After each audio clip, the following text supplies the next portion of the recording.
राजीव आउ गोपाल नाम दुई जन प्रिय सांग थिले। सेमाने गोटे गाँव ही रोहुथिले। सेमानंकर पाठपढ़ा सरिला परे सहर को चाकरी खोजिबाकू गले। सहर को जाई बहु लोकंकु चाकरी पाई गुहारी गले, किंतु केही हेले चाकरी देबाकू राजी हेउनाहांती। ठीक एतिकी टाइम रे राजीव कहिबाकू लागे, जदि मु गोटे बड़ चाकरी पाइबिनी मु छोट मोटिया चाकरी करिबिनी, कारण मो बापा माँ को मुंड को मु तलक नुआइबाकू चाहुनी। काश मते गोटे बड़ चाकरी मिल जाता कि। चाकरी बड़ हो कि छोट हो, आम परिवार हस खुशी रे रही पारिले हला। मु जेते छोट चाकरी पाइले मध्य बहुत खुशी हेबी। एमिति कथावार्ता हे दुहे छेड़ा होइथांती। हठात सही समय रे जणे ज्ञानी व्यक्ति सही बाट देई जाती। ताको देखी गोपाल गुहारी करे, आज्ञा आपणक पाखे किसी चाकरी अच्छी कि? आम दुई जन को निहाती आवश्यक। ज्ञानी लोक कहे तुमको किभली चाकरी दरकार। गोपाल कहे आमको छोट मोट जहाँ चाकरी देले भी करिबू। ज्ञानी लोक कहे मो पाखरे सेमती किसी छोट चाकरीटे अच्छी, जदि करिबो कुह। एहा परे ज्ञानी व्यक्ति जनक बाउंसरे तैयारी होइथिबा गोटे झुड़ी देले। जाओ एही झुड़ी साहाय्य से कूअरू किसी पानी नहीं आसब, जदि आनी पारिबो तम चाकरी थुआ। एहा परे राजीव कहे सेही भद्र व्यक्ति जनक बोधे पागल हो जाइछंती। एही बाउंस झुड़ी रू कोन पानी काढ़ी हबो? मु पारिबिनी, तू जदि जाउछु जा। एमितिरे भी मु चाकर परी एही छोट चाकरी करिबि नाही। एमिति कही सी गोटे गछ मूल बसी जाए। एहा परे गोपाल भाविबाकू लागे जे ज्ञानी व्यक्ति जनक कहिचंती माने मते कार्य पूरा करिबाकू हबो। एहा परे झुड़ी को कूअरे पकाइला आउ ऊपर को उठाइला बेले देखिला कि झुड़ी पूरा स्वर्ण मुद्रा रे भर्ती होइछि। एहा परे गछ मूले सोइथिबा राजीव को उठाई देखाइला। आ राजीव एहाकू देखि आश्चर्य हो गला आउ कहिला, गोपाल आमे एहाकू दुई भाग करी नहीं जिबा, सेही भद्र व्यक्ति पाखकू नबा नाही। भगवान आम उपरे साहा हेइचंती, सेथिपाई आमे ए मूर्खामी करिबानी। किंतु गोपाल एहाकू सफा सफा मना करि दिए, ना आमे से भद्र व्यक्ति को ठगी पारिबानी। एटा तांको कुओ, आमको चाकरी देबे बोली भरोसा करी आमको एठाकू पठाइचंती। आमे तांको उपरे विश्वासघात करिबानी, एटा भल कथा नुह। एमिति भाबरे दुई जनक भितरे जुक्ति तर्क आरंभ हैला, किंतु राजीवर इच्छा नथिला एही स्वर्ण मुद्रा भद्र व्यक्ति को दबा पाई। एहा परे गोपाल सेही भद्र व्यक्ति पाखकू सेही स्वर्ण मुद्रा झुड़ी को नेकी गले आउ तांको देखाइले। एहा परे भद्र व्यक्ति जनक कहिले, मु ठीक जानिथिली मो कूआ भितरे स्वतंत्र स्वर्ण मुद्रा रहिछि, किंतु मु तम उपरे परीक्षा करबाकू चाहुथिली जे तमे माने सतरे विश्वस्त कि नाही। किंतु तमे माने मते परीक्षा करी देखै देलो जे तमे माने सतरे विश्वस्त। मु तम उपरे गर्वित, खास करके गोपाल उपरे मु बहुत गर्वित। मु आजि पाखरु गोपाल को मोर संपत्तिर रक्षक रूपे रखुची। आउ राजीव को मु चाकरी देई पारिबि नाही, कारण तार चिंताधारा आउ लक्ष्य किछि अलग थिला। किंतु राजीव पाई गोपाल बहुत अनुरोध कला जे ता पाई भी किछि चाकरी दे दियंतु। एहा परे भद्र व्यक्ति जनक राजीव को जगुआड़ी चाकरीटे दियंती। दिने किछि कइछ परिवार बनभोजी करबाकू गले। बाटरे गला बेले कइछ माने गपसप हे जाउथिले। अधिक जिनिस पत्र धरिथिबा कारणरू छोट कइछ छुआ दुई जनकर कांध काटिबाकू लागे। बड़ कइछ छुआटे पचारे, बापा आउ केते समय लागिबो? मु आउ चली परिबिनी, ए बोझ मते बहुत हैरान करूची। कइछ छुआर बापा कहिला, झियो रे आउ किछि समय लागिबो, तू व्यस्त हेनी, आमे पहुंची गलेनी। एमिति कहि कहि पिला मानकु सांत्वना देउथिले। जेहेतु कइछ मानकर धीर चलीथिला, सेमानकु बनभोजी स्थान रे पहुंचीबा पई गोटिए सप्ताह लागिगला। आउ भोजी पई आवश्यक जिनिस पत्र खाद्य सबु सेमाने नेकी जाइथिले। ବଣଭୋଜି ସ୍ଥାନରେ ପହଞ୍ଚିବା ପରେ ରୋଷେଇ ସାରି ଏକାଠି ଖାଇବାକୁ ବସିଲେ। କିନ୍ତୁ ରୋଷେଇ କରିଥିବା ଖାଦ୍ୟ ଗୁଡ଼ିକ ସ୍ୱାଦହୀନ ଲାଗିଲା। ମା କଇଁଛ କହିଲା, ମୁଁ ସେଥିରେ ଲୁଣ ମିଶାଇବାକୁ ଭୁଲି ଯାଇଛି। ସେମାନେ ସ୍ଥିର କଲେ ଗୋଟାଏ ଛୋଟ କଇଁଛକୁ ଘରକୁ ପଠାଇ ଲୁଣ ଆଣିବେ। ମା ତାକୁ କହିଲା, ତୁ ସବୁଠୁ ସାନ ଅଛୁ, ଆଉ ଶୀଘ୍ର ଚାଲୁ, ତୁ ଘରକୁ ଯା, କିଛି ଲୁଣ ନେଇ ଆସିବୁ। ସବୁଠାରୁ ସାନ କଇଁଛ ଛୁଆଟି ଭାରି ଚାଲାକ ଥିଲା। ସେ ସଫା ସଫା ମନା କରିଦେଲା ଯେ ମୁଁ ଯିବି ନାହିଁ, ମୁଁ ଚାଲିଗଲେ ତୁମେ ସବୁ ଖାଇଦେବ। ମୁଁ ଛୋଟ ଅଛି ବୋଲି ମୋତେ ସମସ୍ତେ ଠକୁଛ। ମୁଁ ତୁମମାନଙ୍କ ଯୋଜନା ଜାଣିସାରିଛି। ମୁଁ ଏଠୁ କଦାପି ଯିବି ନାହିଁ। ଯଦି କାହାର ଯିବାର ଅଛି ଲୁଣ ନେଇକି ଆସ, ମୋତେ କୁହନି। ଏମିତି କହିକି ସେ ବସିଗଲା। ଏହାପରେ ତା ବାପା କହିବାକୁ ଲାଗିଲେ, ନା ନା, ତୁ ନ ଫେରିବା ଯାଏ ଆମେ କିଛି ଖାଇବୁନି, ଯା, ତୁ ଶୀଘ୍ର ଆସିବୁ। ତା ବାପାଙ୍କୁ ସେ ବହୁତ ଭଲ ପାଏ, ସେଇଥିପାଇଁ ତା ବାପାଙ୍କ ଉପରେ ଭରସା କରିଲା। ଆଉ ସାନ କଇଁଛଟି ରାଜି ହେଇଗଲା ଘରକୁ ଯିବା ପାଇଁ, ଆଉ ସେଠାରୁ ଚାଲିଗଲା। ଛୋଟ କଇଁଛ ଛୁଆଟି ଚାଲିଗଲା ପରେ ବଡ଼ କଇଁଛ ଛୁଆଟି କହିଲା, ବାପା, ଏତେ ସୁନ୍ଦର ଖାଇବା ହେଇଛି, ଲୁଣ ବିନା ତ ଏସବୁ ଖାଇହେବନି, କିନ୍ତୁ ଲୁଣ ଆସିଗଲେ ମୁଁ ବହୁତ ଖାଇବା ଖାଇବି। ଏସବୁ ଖାଇବା ଦେଖିକି ପେଟର ଭୋକଟା ଆହୁରି ବଢ଼ି ଯାଉଛି। ଏମିତି ଗପି ଗପି ଛୋଟ କଇଁଛକୁ ଅନେଇଥାନ୍ତି ଯେ କେତେବେଳେ ସେ ଆସିବ ଆଉ ଆମେ ଖାଇବୁ। ଅପେକ୍ଷା କରି କରି ଗୋଟାଏ ଦିନ ପଳେଇଲା। ସେମାନେ ଭାବିଲେ, ଛୋଟ ଛୁଆଟା, ଆସିବାକୁ ଟିକେ ଡେରି ହେଉଥିବ, ସେ ଆସିଯିବ। ଏମିତି ଭାବି ଭାବି ବସିଥାନ୍ତି। ଏମିତି ଭାବି ଭାବି 3 ଦିନ ବିତିଗଲା, ତଥାପି ଛୋଟ କଇଁଛ ଛୁଆଟି ଆସିଲା ନାହିଁ। ଏପଟେ ସମସ୍ତଙ୍କୁ ବହୁତ ଭୋକ ଲାଗୁଥାଏ। ସେମାନେ ବାଧ୍ୟ ହୋଇ ସେହି ସ୍ୱାଦହୀନ ଖାଦ୍ୟକୁ ଖାଇବେ ବୋଲି ସ୍ଥିର କଲେ। ଯେମିତି ସମସ୍ତେ ଖାଦ୍ୟକୁ ପାଟି ପାଖକୁ ନେଇଛନ୍ତି, ସେହି ସମୟରେ ଛୋଟ କଇଁଛ ଛୁଆଟି ଗୋଟେ ଗଛ ମୂଳରୁ ବାହାରି ଆସିଲା। ଆଉ କହିବାକୁ ଲାଗିଲା, ଦେଖିଲ, ମୁଁ ଜାଣିଥିଲି ମୋ ଅନୁପସ୍ଥିତିରେ ତମେମାନେ ଖାଇଦେବ, ସେଥିପାଇଁ ମୁଁ ଘରକୁ ଯାଇନାହିଁ। ଏଇ ଗଛ ମୂଳେ ତମେ କ'ଣ କ'ଣ କରୁଛ ମୁଁ ଦେଖୁଥିଲି। ମୋର ଅନୁପସ୍ଥିତିରେ ତମେ ଖାଦ୍ୟ ଖାଇଦେବ ବୋଲି ମୋର ଡର ଥିଲା। ସେଇଆ ହିଁ ହେଲା, ତମେମାନେ ଖାଇଦେଲ। ମୋତେ ଜାଣି ଜାଣି ଠକିକି ପଠେଇଦେଲ। ମୁଁ ବି ବହୁତ ଚାଲାକ, ତମମାନଙ୍କୁ ନଜର ରଖୁଥିଲି। ଆଉ କିଛି କରିବାକୁ ଅସମର୍ଥ ହୋଇ ସମସ୍ତେ ସେଇ ସ୍ୱାଦହୀନ ଖାଇବା ଖାଇଲେ, ଆଉ ଶେଷରେ ଘରକୁ ଫେରି ଆସିଲେ। ଛୋଟ କଇଁଛର ମୂର୍ଖାମୀ ଗୁଣ ପାଇଁ ସମସ୍ତେ ସ୍ୱାଦହୀନ ଖାଇବା ଖାଇ ଘରକୁ ଫେରିଲେ। ଶିବ ଆଉ ସୀତା ନାଁରେ 2 ଜଣ ଦମ୍ପତି ଏକ ଛୋଟ ଗାଁରେ ରହୁଥିଲେ। ସେମାନେ ବହୁତ ଅଳସୁଆ ଥିଲେ। କିଛି କାମ ଦାମ ନ କରି ଘରେ ବସିକି ରହୁଥିଲେ। ଘରେ ଥିବା ଜିନିଷପତ୍ରକୁ ମଧ୍ୟ ଅସଜଡ଼ା କରି ପକାଇ ରଖିଥିଲେ। ସ୍ୱାମୀ ସ୍ତ୍ରୀ 2 ଜଣ ପରସ୍ପରକୁ କାମ ବରାଦ କରୁଥିଲେ। ଦିନକର କଥା, ଶିବ 5ଟି ନୂଆ ମାଠିଆକୁ ଚୋରି କରିକି ନେଇ ଆସିଲା। ଏହାକୁ ଦେଖି ତା ସ୍ତ୍ରୀ ଖୁସି ହେଇଗଲା, ଆଉ କହିଲା, ଯାଅ, ମୋ ପାଇଁ 5 ମାଠିଆ ପାଣି ନେଇକି ଆସିବ।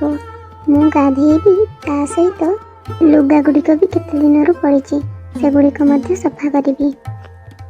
ଏହାପରେ ତାର ସ୍ୱାମୀ ସଫା ସଫା ମନା କରିଦେଲା ଯେ ମୁଁ କରିପାରିବିନି। ଯଦି ତମର ଗାଧେଇବାର ଅଛି ତାହେଲେ ନିଜେ ପାଣି ଆଣିକି ଗାଧାଅ, ଆଉ ଲୁଗା ସଫା କର। ମୁଁ ଏ ମାଠିଆକୁ ବହୁତ କଷ୍ଟରେ ଚୋରି କରିକି ଆଣିଛି। ମୋତେ ବହୁତ ଥକା ଲାଗୁଛି, ମୁଁ ଯାଏ ଶୋଇପଡ଼ିବି।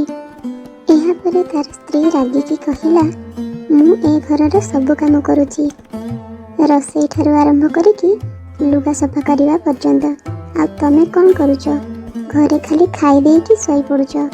ମୁଁ ତମର ଏତେ ସେବା ଯତ୍ନ କରୁଛି, କ'ଣ ମୋ ପାଇଁ 5 ମାଠିଆ ପାଣି ଆଣିପାରିବନି? ଏହାପରେ ତା ସ୍ୱାମୀ ଯୁକ୍ତି କରିବାକୁ ଲାଗିଲା, ମୋର କ'ଣ ସେବା କରୁଛ ତମେ? ଯାହା କରୁଛି ମୁଁ ମୋ ପାଇଁ କରୁଛି, ତମେ ତମ କାମ କରିକି ଶୋଇପଡ଼ୁଛ। ଏହିସବୁ ମାଠିଆ ଗୁଡ଼ିକ ତମ ପାଇଁ ଏତେ କଷ୍ଟରେ ଚୋରି କରିକି ଆଣିଛି, ତଥାପି ମୋତେ ଏତେ କଥା ଶୁଣାଉଛ? ମୁଁ ତମକୁ ଜିନିଷ ଆଣି ସାହାଯ୍ୟ କରିବାଟା ମୋର ମୂର୍ଖାମୀ। ଏମିତି କହିକି ଶିବ ଗୋଟିଏ ମାଠିଆକୁ କଚାଡ଼ିକି ଭାଙ୍ଗିଦିଏ। ଏହା ଦେଖି ସୀତା ବହୁତ ଡରିଯାଏ ଆଉ ଚୁପ୍ ହେଇଯାଏ। ଏହି ବାକ୍ୟ ଗୁଡ଼ିକୁ ତାଙ୍କ ପାଚେରୀ ବାହାରୁ ଜଣେ ବ୍ୟକ୍ତି ଦେଖୁଥାଏ। ଏହା ଦେଖିକି ସେ ତାଙ୍କ ପାଖକୁ ଆସେ। ସେହି ବ୍ୟକ୍ତିଙ୍କୁ ଦେଖି ଶିବ ଡରିଯାଏ, କାରଣ ଏହି 5ଟି ମାଠିଆ ସେହି ବ୍ୟକ୍ତିଙ୍କ ଘରୁ ସେ ଚୋରି କରିକି ଆଣିଥାଏ। ଏହାପରେ ସେହି ବ୍ୟକ୍ତି ଜଣକ ସୀତାକୁ କୁହନ୍ତି, ତମ ସ୍ୱାମୀ ମୋର ଏହି 5ଟି ମାଠିଆକୁ ଚୋରି କରି ନେଇ ଆସିଥିଲେ। ଏହାପରେ ସୀତା ନିଜ ସ୍ୱାମୀଙ୍କ ଦୋଷକୁ ଘୋଡ଼ାଇ ସେ କହିଲା, ନା ନା, ଏହି ମାଠିଆ ଗୁଡ଼ିକୁ ମୋ ସ୍ୱାମୀ କିଣିକି ଆଣିଛନ୍ତି, କାହାଠୁ ଚୋରି କରିକି ଆଣିନାହାନ୍ତି। ତମେ ମିଛ କହୁଛ। ଏମିତି ଭାବରେ ସେହି ବ୍ୟକ୍ତିଙ୍କ ସହିତ ତାଙ୍କର ଯୁକ୍ତିତର୍କ ହେଲା। ଏହାପରେ ରାଜି ନ ହେବା କାରଣରୁ ସେହି ବ୍ୟକ୍ତି ଜଣକ ସେହି 5ଟି ମାଠିଆକୁ ଗୋଟେ ବାଡ଼ି ସାହାଯ୍ୟରେ ଭାଙ୍ଗିଦେଲେ। ଏହାପରେ ସେ ନିଜର ଭୁଲ ବୁଝିପାରିଲେ ଆଉ ଅନୁତାପ କଲେ କି ଏପରି କହିବା ଉଚିତ ନଥିଲା। ତେବେ ସାଙ୍ଗମାନେ, ଆମେ ଏହି ଗପରୁ ଶିକ୍ଷା କଲେ ଯେ ଆମେ ସତକୁ ସବୁବେଳେ ସାମ୍ନା କରିବା, କେବେ ହେଲେ ସତକୁ ଲୁଚାଇ ମିଛ କହିବା ଉଚିତ ନୁହଁ। ଗୋଟିଏ ରାଜ୍ୟରେ କୃଷ୍ଣଦେବରାୟ ନାମକ ଜଣେ ରାଜା ଥିଲେ।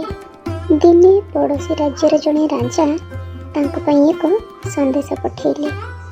ସେହି ସନ୍ଦେଶରେ ଲେଖିଥିଲେ କି, ହେ ରାଜନ, ମୁଁ ଆପଣଙ୍କ ପାଇଁ କିଛି ଚମତ୍କାରୀ ଫଳ ପଠାଇଛି। ଆପଣ ଦୟାକରି ଏହାକୁ ଖୁସିରେ ଖୁସିରେ ସ୍ୱୀକାର କରିବେ ବୋଲି ମୋର ଆଶା। ମୁଁ ଏଥିରେ ଅମୃତ ଫଳ ପଠାଇଛି। ଆପଣ ଏହାକୁ ଖାଇଲେ ଅମର ହେଇଯିବେ। ଏହା ଶୁଣି ରାଜାଙ୍କର ପ୍ରିୟ ମନ୍ତ୍ରୀ ଜଣକ ମୁରୁକି ମୁରୁକି ଖୁବ୍ ହସିଲେ, କାରଣ ଏହାର ସତ୍ୟତା ସେ ଜାଣିଥିଲେ। ତାଙ୍କୁ ଦେଖିକରି ପ୍ରଜାମାନେ ମଧ୍ୟ ଖୁବ୍ ହସନ୍ତି। ଏହାପରେ ମନ୍ତ୍ରୀ ଜଣକ ସେହି ଅମୃତ ଫଳକୁ ରାଜାଙ୍କୁ ଦିଅନ୍ତି। ତାପରେ ପ୍ରଜାମାନଙ୍କୁ ମଧ୍ୟ ଗୋଟେ ଗୋଟେ ବାଣ୍ଟି ଦିଅନ୍ତି। ଆଉ ମନ୍ତ୍ରୀ ଜଣକ ରାଜାଙ୍କ ଆଦେଶ ବିନା ସେଥିରୁ ଗୋଟେ ଫଳ ଆଗ ଖାଇଦିଅନ୍ତି। ଏହା ଦେଖି ରାଜା ବହୁତ କ୍ରୋଧିତ ହେଇଯାଆନ୍ତି ଆଉ କହିବାକୁ ଲାଗନ୍ତି, ମନ୍ତ୍ରୀ ମହାଶୟ, ଇଏ କି ପ୍ରକାର ମୂର୍ଖାମୀ! ତମେ ମୋ ବିନା ଅନୁମତିରେ ଅମୃତ ଫଳ କିପରି ଖାଇପାରିଲ? ରାଜା ମୋ ପାଇଁ ପଠାଇଛନ୍ତି, ମୁଁ ଅମର ହେବି ବୋଲି। ଆଉ ତମେ ନିଜେ ଖାଇବା ସହିତ ପ୍ରଜାମାନଙ୍କୁ ବି ବାଣ୍ଟିଦେଲ। ଏପରି ମୂର୍ଖାମୀ କାହିଁକି କଲ? ମନ୍ତ୍ରୀ ଜଣକ ମହା ଆନନ୍ଦରେ ଖାଉଥିଲେ। ହଠାତ୍ ଏକଥା ଶୁଣି ସାରିଲା ପରେ ସେ ପଛକୁ ବୁଲି ଅନେଇଲେ। ମହାରାଜ, ମୁଁ ତ ସାମାନ୍ୟ ଗୋଟେ ଫଳରୁ ଅଧା ଖାଇଛି। ଫଳ ଖାଇବାରେ ଅସୁବିଧା କେଉଁଠି ରହିଲା? ମନ୍ତ୍ରୀ ଜଣକ ରାଜାଙ୍କୁ ଏହିପରି ଭାବେ ଉତ୍ତର ଦେଲେ। ଏହା ଶୁଣି ରାଜା ଅଧିକ କ୍ରୋଧିତ ହେଇଗଲେ ଆଉ କହିବାକୁ ଲାଗିଲେ, ମନ୍ତ୍ରୀ ମହାଶୟ, ମୋ ଆଦେଶକୁ ଅମାନ୍ୟ କରି ମୋ ମୁହଁ ଉପରେ ଜବାବ ଦେଉଛ? ମୁଁ ତୁମଠାରୁ ଏପରି ଆଶା କରିନଥିଲି। ତୁମକୁ କଠୋର ଦଣ୍ଡ ଦିଆଯିବ। ହେ ରାଜନ, ଏହି ଛୋଟ କଥା ପାଇଁ ଏତେ କଠୋର ଦଣ୍ଡ କାହିଁକି? ମୁଁ ତ କେବଳ ଏହି ଫଳରୁ ଖଣ୍ଡିଏ ମାତ୍ର ଖାଇଛି। ମହାରାଜ, ମୁଁ ଏହି ଫଳର ରହସ୍ୟ ଲୁଚାଇକି ରଖିଛି, କାରଣ ପଡ଼ୋଶୀ ରାଜ୍ୟର ରାଜା ମୋତେ ଏସବୁ କହିବାକୁ ମନା କରିଥିଲେ। କାରଣ ଆପଣଙ୍କର ପ୍ରିୟ ମିତ୍ର ଆପଣଙ୍କ ବୁଦ୍ଧି ପରୀକ୍ଷା କରିବାକୁ ଚାହୁଁଥିଲେ। ଏହି ଫଳ କୌଣସି ଅମୃତ ଫଳ ନୁହଁ, ଏହା ସାମାନ୍ୟ ଫଳ ଅଟେ। ଏହାପରେ ବି ଯଦି ଆପଣ କଠୋର ଦଣ୍ଡରେ ଦଣ୍ଡିତ କରିବେ, ତାହେଲେ ମୋର କିଛି ଆପତ୍ତି ନାହିଁ। ମୁଁ ମୁଣ୍ଡପାତି ଗ୍ରହଣ କରିନେବି। ମହାରାଜ ଯେତେବେଳେ ଏହାର ସତ୍ୟାସତ୍ୟ ଜାଣିଲେ, ମନ୍ତ୍ରୀ ମହାଶୟଙ୍କୁ କ୍ଷମା କରିଦେଲେ ଆଉ ସେଥିରୁ କିଛି ଫଳ ଦେଲେ। ଏହାପରେ ରାଜା ହସି ହସି କହିଲେ, ଯାଅ, ମୋର ପ୍ରିୟ ମିତ୍ରଙ୍କୁ କହିଦେବ, ଏହି ବୁଦ୍ଧି ପରୀକ୍ଷାରେ ତମ ମିତ୍ର ହାରିଯାଇଛନ୍ତି। ଏହା କହି ମନ୍ତ୍ରୀଙ୍କ ପିଠିକୁ ଟିକେ ଥାପୁଡ଼ାଇ ଦିଅନ୍ତି। ଗୋଟିଏ ଗାଁରେ ଗୋଟିଏ ମାଲିକ ଘରେ ଗୋଟେ ବିରାଡ଼ିଟିଏ ରହୁଥିଲା। ସେ ତା ମା' ଠାରୁ ଯେହେତୁ ଦୂରରେ ରହୁଥିଲା, ସେ କିପରି ରାବେ ତାହା ଭୁଲି ଯାଇଥିଲା। ତାର ମାଲିକ ତା ପାଇଁ ସବୁ କିଛି ସୁବିଧା ସୁଯୋଗ କରିଦେଇଥିଲା। ସେଥିପାଇଁ ତାର ମା' କଥା ମନେ ପଡ଼ୁନଥିଲା। ସେ ତାର ସ୍ୱର ଶୁଣିବାକୁ ଭାରି ଇଚ୍ଛା କଲା। प्रथमे से कुकुर को जाई पचारिला, कुकुर भाई तमे कहि परिबो कि मु केमिति राबे, बिलेई मानकर स्वर केमिति? कुकुर कहिला, अरे तू बकीटा कि रे, मु कुकुर हेई तोर बिराड़ी राब केमिति करि परिबी? मते पचारुचु, जा एठु पळा जा। एमिति कहि कुकुर सेठु तड़ी देला। एहा परे बिराड़ी मन दुखरे एक कुकुड़ा पाखकु गला। कुकुड़ा को मध्य ठीक सही परी पचारिला, कुकुड़ा नानी मोर स्वर विषय टिके कहि परिबो कि मु मोर स्वर भूली जाइछि, दयाकरी मोर स्वर कथा जदि मने पकई देबो बहुत भलो हुअंता। अरे बिराड़ी भाई, मु तो प्रथम थर तते देखुछि, मु बिराड़ी संस्पर्शरे केबे आसी नाही, कारण बिराड़ी माने हमको खाई दियंती, सेथिपई मु मो कुकुड़ा स्वर छड़ा आउ किछि जानि नाही।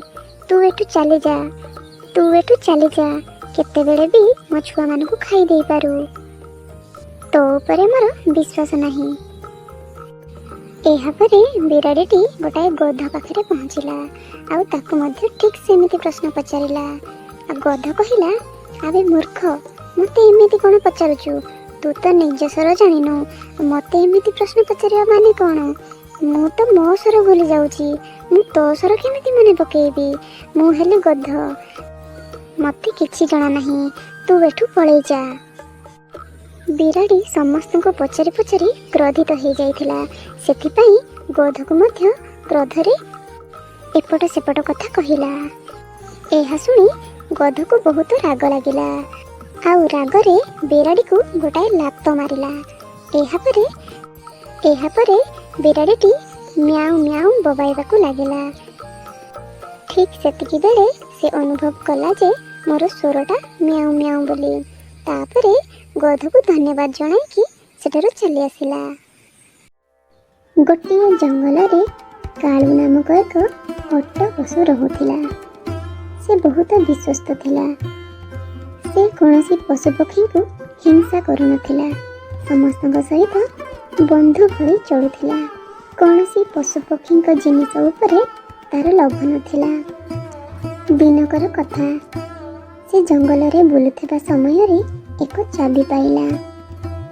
एही चाबिटी कहार हेइथिबो भाबी चिंता करिबाकू लागिला। सेही जंगल रे कालू सहित ठेकुआटीए, माकड़टीए आउ सिंहटीए रहुथिले। कालू भाबिला, बोध हुए ये सेमानकर चाबी हेइथिबो, मु जाइकी पचारिबा उचित। एहा कहिकी सेमानक बासस्थान आड़कू चलिला। प्रथमे से ठेकुआ को पचारिला, ठेकुआ भाई, मु एक चाबी पाइछि, एहा हीरार चाबी अटे, एही चाबिटी तमर कि? ठेकुआ कहिला, नाई नाई, एही हीरार चाबी मोर नुह, मु गरीब पशुटीए, मो पाखरे एते धन संपत्ति काई? हौ ठीक अछि, एमिति कही कालू आगकू बढ़िला। बाटरे जाउथिबा समय रे माकड़ को पत्थर उपरे बसिथिबार देखिला। सेठारे छिड़ा होई ताको पचारिला, माकड़ भाई, एही चाबिटी तमर कि? माकड़ एही चाबी को देखु देखु से चिन्हि पारिला, आउ कहिला, तमे ए चाबी कोठु पाइलो? मु एही चाबी कहार जानिछि, एहा एक हीरार चाबी। आम पाख गुंफारे जणे सिंह भाई रहुछंती, एही चाबिटी तांकर। जाओ सेही गुंफा पाखकु जाई तांकु फेरेई देई आसिबो। माकड़ मने मने भाबुथे, जदि एही हीरार चाबिटी जदि सिंह भाईर हेई नथांता, ताहाले मिछ कहिकी मो चाबी कहि देइथांती, आउ धनी हेई जाइथांती। मोर दुर्भाग्य जे सिंह भाईर डରରେ मते सत कहिबाकू पड़िला। एहा परे कालू जाई सिंह पाखरे पहुँचिला, आउ सिंह को सब कथा कहिला। सिंह तार हीरा चाबी को देखी बहुत खुशी हो गला। सिंह कहिला, मु मासे हेलाणी एही चाबी को खोजुची, किंतु पाई नथिली। जा हेउ, तमे विश्वस्त बोली आनिकी मते फेरेई देलो। आउ किए हेइथिले हीरा चाबी बोली लोभरे फेराई नथांता। मु एही हीरा चाबी पई बहुत दुखित थिली, तमे मोर खुशी फेराई देलो। मु तम उपरे बहुत प्रसन्न अछि।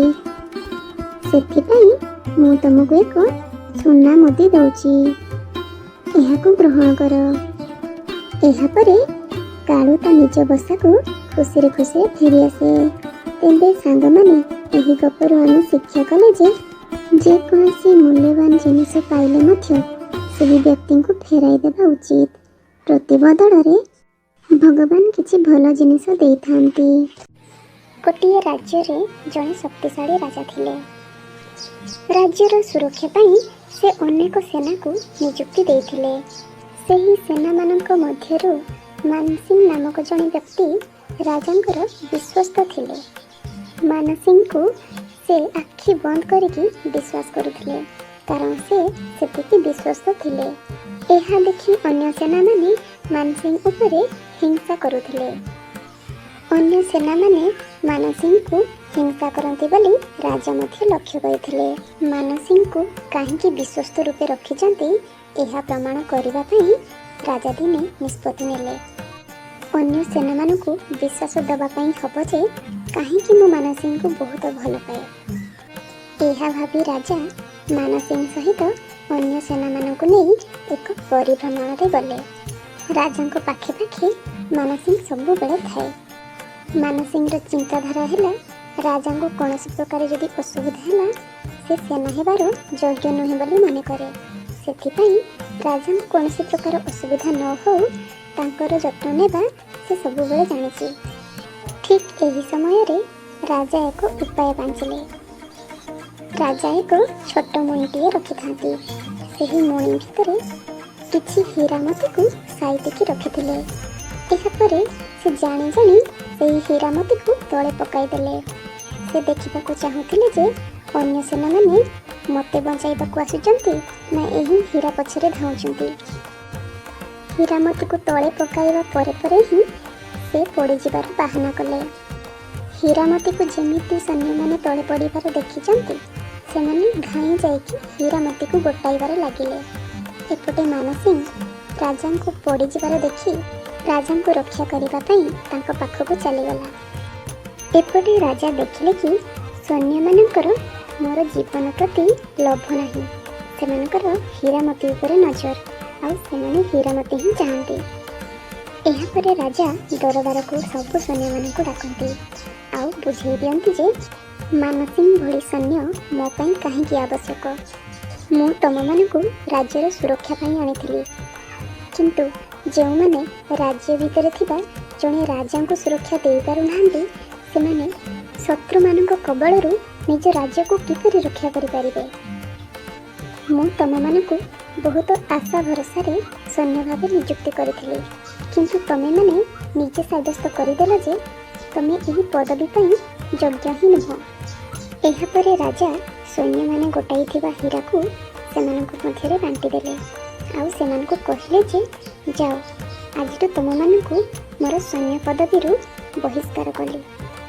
ତେବେ ସାଙ୍ଗମାନେ, ଆମେ ଏହି ଗପରୁ ଶିକ୍ଷା କଲେ ଯେ ଲୋଭ ସବୁବେଳେ ବିପଦକୁ ହିଁ ଡାକିଥାଏ।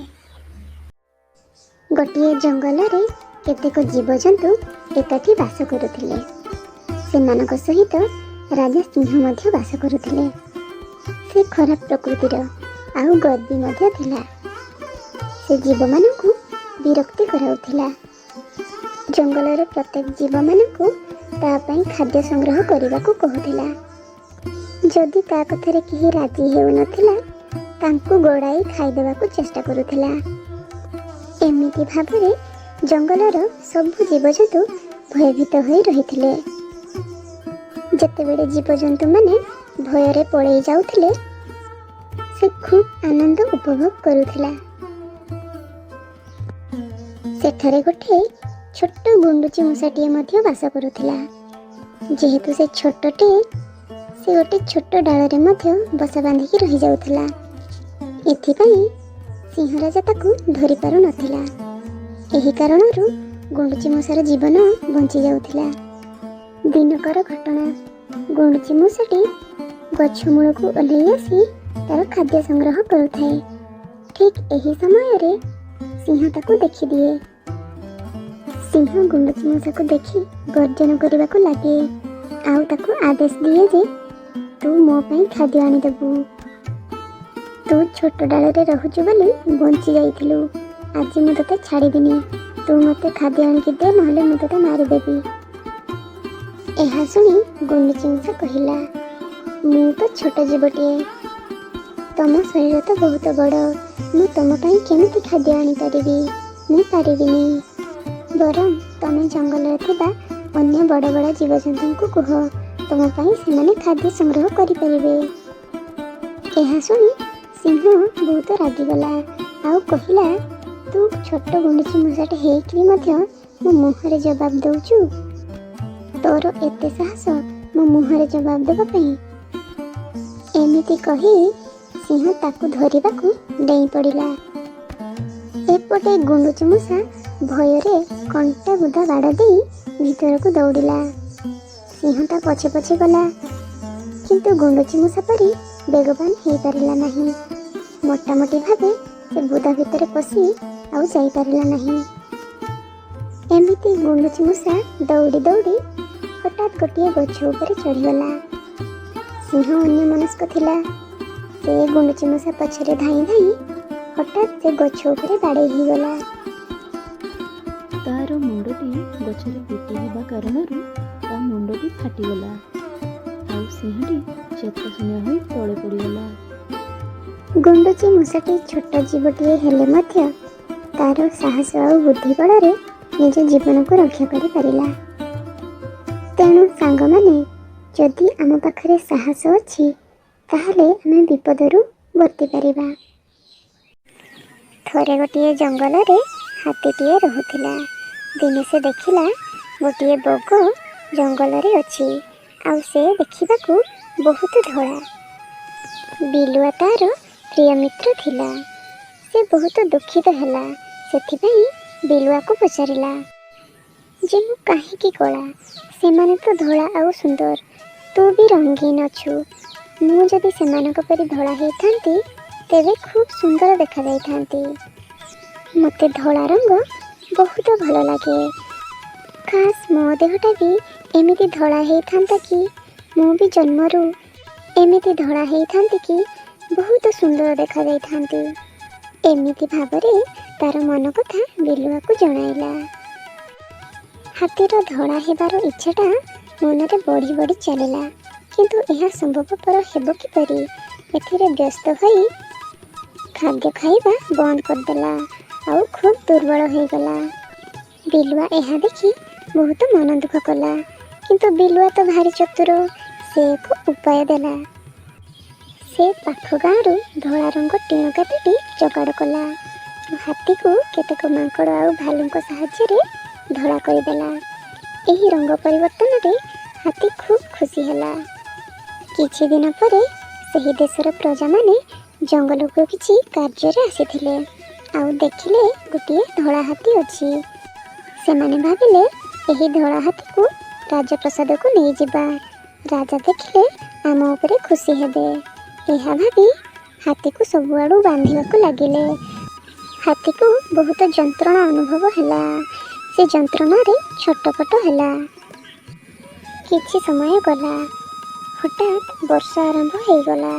ଏହାପରେ ଧୀରେ ଧୀରେ ବର୍ଷା ଅଧିକ ହେବା କାରଣରୁ ହାତୀର ଦେହରୁ ଧଳା ରଙ୍ଗ ବର୍ଷାରେ ଧୋଇ ହୋଇଗଲା। ସୈନ୍ୟମାନେ ଏହା ଦେଖି ଆଶ୍ଚର୍ଯ୍ୟ ହୋଇଗଲେ ଆଉ କହିଲେ, ଆରେ ଇଏ କ'ଣ? ଆମେ ତ ଧଳା ହାତୀ ଦେଖିଥିଲେ। ୟାର ତ ରଙ୍ଗ ଧୀରେ ଧୀରେ ଛାଡ଼ିବାକୁ ଲାଗୁଛି। ତା ମାନେ ୟା ଦେହରେ କିଏ ରଙ୍ଗ ବଳି ଦେଇଥିଲା। ଆମେ ଭାବିଲେ ଏ ହାତୀଟି ହିଁ ଧଳା। ଆମେ ୟାକୁ କାହିଁକି ନେବା? ଆମେ ୟାକୁ ନେଲେ ଆମର ମୂର୍ଖାମି ହେବ। ହାତୀକୁ ଦଉଡ଼ିରେ ବାନ୍ଧିବା ଦ୍ୱାରା ହାତୀଟି ବହୁତ ଯନ୍ତ୍ରଣା ଅନୁଭବ କଲାଣି। ଚାଲ ଆମେ ତାକୁ ଛାଡ଼ିଦେବା। ଏମିତି କହି ହାତୀକୁ ସେଠାରେ ଛାଡ଼ିଦେଲେ ଆଉ ସେମାନେ ଚାଲିଗଲେ। ବର୍ଷା ହେବା କାରଣରୁ ହାତୀଟି ରକ୍ଷା ପାଇଗଲା। ଏହି ଅନୁଭୂତିରୁ ସେ ଗୋଟିଏ ଶିକ୍ଷା ପାଇଲା। ଈଶ୍ୱର ଯାହା କିଛି ବି କରିଥାନ୍ତି ପ୍ରାଣୀର ମଙ୍ଗଳ ପାଇଁ। ସେ ସ୍ଥିର କଲା ଯେ ଆଉ କେବେ ହେଲେ ଏପରି ଭୁଲ କରିବ ନାହିଁ। ଏହାପରେ ତା ସାଙ୍ଗ ବିଲୁଆ ପାଖକୁ ଚାଲିଗଲା। ଏସବୁ କଥା ବିଲୁଆ ଆଗରେ କହିବାରୁ ବିଲୁଆ ମଧ୍ୟ ତାକୁ ବୁଝାଇଲା ଯେ ଜିଦ୍ କରିବା ଠିକ୍ କଥା ନୁହଁ। ଭଗବାନ ଯେମିତି ଗଢ଼ିଛନ୍ତି ତାକୁ ଗ୍ରହଣ କରିବା ଉଚିତ। ଏକ ନଗରୀରେ ବିଜୟ ସିଂ ନାମକ ଜଣେ ରାଜା ବାସ କରୁଥିଲେ। ଦିନେ ସେ ଗୋଟିଏ କଥା ଶୁଣିଲେ ଯେ ସମସ୍ତଙ୍କର ଭାବନା ଭିନ୍ନ ଭିନ୍ନ ହୋଇଥାଏ। ଏହା ତାଙ୍କର ମନ୍ତ୍ରୀ ଦିନାକରକୁ ପଚାରିଲେ, ଏହା ସତ୍ୟ କି ନୁହଁ? ଏହାପରେ ତାଙ୍କ ମନ୍ତ୍ରୀ ଦିନାକର ଉତ୍ତର ଦେଲେ, ମହାରାଜ, ଦୁନିଆରେ ବହୁତ ଲୋକ ବାସ କରୁଛନ୍ତି। ସମସ୍ତଙ୍କର ଭାବନା ବିଭିନ୍ନ ପ୍ରକାର ହେଇଥାଇପାରେ, କିନ୍ତୁ ଚତୁର ଲୋକଙ୍କର ଭାବନା ପାଖାପାଖି ସମାନ ହୋଇଥାଏ। ଏହାପରେ ରାଜା ଦିନାକରକୁ ପଚାରିଲେ, ମୁଁ ତମ କଥା କିପରି ମାନିବି? ତମ ପାଖରେ କିଛି ପ୍ରମାଣ ଅଛି କି? ଦୟାକରି ମୋତେ ଉଦାହରଣ ସହିତ ବୁଝେଇ ଦିଅ। ଏହାପରେ ମନ୍ତ୍ରୀ ଦିନାକର ଗଭୀର ଚିନ୍ତା କରିବାକୁ ଲାଗିଲେ। ଆଉ ରାଜାଙ୍କ ପାଖରୁ କିଛି ସମୟ ମାଗିଲେ। ଆଉ କହିଲେ, ଆଜ୍ଞା ମହାରାଜ, ମୁଁ ଏହାକୁ ପ୍ରମାଣ କରିପାରିବି। ଏଥିପାଇଁ ମୁଁ ଏକ ଯୋଜନା ପ୍ରସ୍ତୁତ କରିଛି। ଏହି ଯୋଜନାରେ ଆପଣ ମଧ୍ୟ ସାମିଲ ରହିବେ। ଏହାପରେ ଆପଣ ଜାଣିପାରିବେ କି ଚତୁର ବ୍ୟକ୍ତିମାନେ ସମାନ ହିଁ ଚିନ୍ତାଧାରା ରଖିଥାନ୍ତି। ମନ୍ତ୍ରୀ ଜଣକ କେତେକ ଚତୁର ବ୍ୟକ୍ତିଙ୍କ ପାଖକୁ ଯାଇ ଏକ ଛୋଟ ପୋଖରୀର ପାଣିକୁ କାଢ଼ିବାକୁ କୁହନ୍ତି, ଆଉ ସେହି ପୋଖରୀରେ କିଛି ଦୁଗ୍ଧକୁ ଢାଳିବାକୁ କୁହନ୍ତି। ତା ପରଦିନ ସକାଳୁ ସକାଳୁ ରାଜା ଆଉ ମନ୍ତ୍ରୀ ଯାଇକି ସେହି ପୋଖରୀ ପାଖରେ ପହଞ୍ଚନ୍ତି। ଆଉ ଦେଖନ୍ତି, ଏହା ଦେଖି ରାଜା କ୍ରୋଧିତ ହୋଇଯାଆନ୍ତି। ମନ୍ତ୍ରୀ ମହାଶୟ, ଇଏ କ'ଣ? ଆପଣ ତ କହିଥିଲେ ଏହି ପୋଖରୀରେ ଦୁଗ୍ଧ ଢାଳିବାକୁ। ଏମାନେ କ'ଣ ପାଣି ହିଁ ଢାଳିଛନ୍ତି? ଏହାପରେ ମନ୍ତ୍ରୀ ଜଣକ କହିଲେ, ମହାରାଜ, ଆମେ ସେମାନଙ୍କ ପାଖକୁ ଯାଇ ପଚାରିବା ଉଚିତ ଯେ କାହିଁକି ସେମାନେ ଦୁଗ୍ଧ ବଦଳରେ ପାଣି ଢାଳିଛନ୍ତି। ଏହାପରେ ରାଜା ଆଉ ମନ୍ତ୍ରୀ ଛଦ୍ମ ବେଶ ଧରିକି ସେହି ଲୋକଙ୍କ ପାଖକୁ ଗଲେ ଆଉ ପଚାରିଲେ, ଆମେ ଶୁଣିବାକୁ ପାଇଲୁ ଯେ ତମ ରାଜ୍ୟର ରାଜା ତମମାନଙ୍କୁ ଗୋଟେ ପୋଖରୀରେ ଦୁଗ୍ଧ ଭର୍ତ୍ତି କରିବା ପାଇଁ କହିଥିଲେ। ତମେମାନେ ଦୁଗ୍ଧ ବଦଳରେ ପାଣି କାହିଁକି ଭର୍ତ୍ତି କଲ? ତମେମାନେ ରାଜାଙ୍କ କଥାକୁ କାହିଁକି ଅସ୍ୱୀକାର କଲ? ସେହି ଲୋକ ଜଣକ ଉତ୍ତରରେ କହିଲା, ଦେଖନ୍ତୁ, ଆମେ ହେଲୁ ଗରିବ ଲୋକ। ଆମ ପାଇଁ ପାଣିର ମୂଲ୍ୟ ଆଉ ଦୁଗ୍ଧର ମୂଲ୍ୟ ଆକାଶ ପାତାଳ ଫରକ ଲାଗେ।